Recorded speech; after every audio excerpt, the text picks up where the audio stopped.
Public विद्यालय capacity building programme चलित मास 10 तारिख बुधवार दिन विश्वविद्यालय अनुष्ठित होता।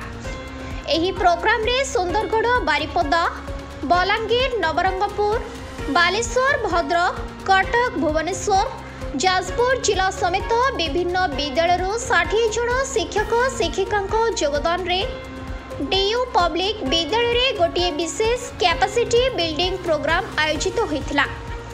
एही कार्यक्रमटी विज्ञान शिक्षा शिक्षण प्रशिक्षण कार्यक्रम भाव में परिचालित होता।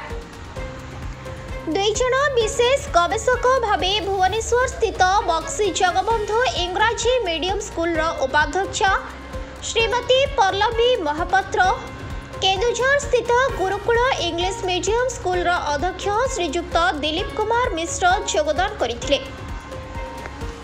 अन्यमानक मध्यरे विद्यालयर निर्देशक डॉक्टर विश्वजीत महापात्र, विद्यालयर अध्यक्ष डॉक्टर सुजाता महापात्र, उपाध्यक्ष डॉक्टर राजश्री महापात्र एही प्रशिक्षण रे जोगदे किपरि सहज और सृजनशील भाव में विज्ञान पाठ्यक्रम को प्रदान करे से मूल्यवान दिग्दर्शन देथिले।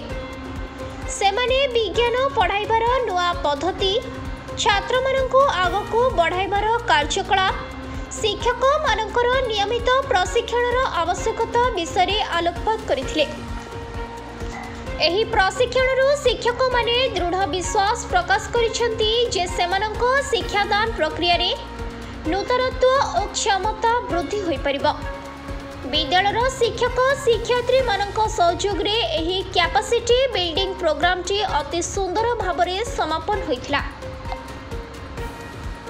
जाजपुर मिहिर खुंटिया रिपोर्ट, संघर्ष टीवी।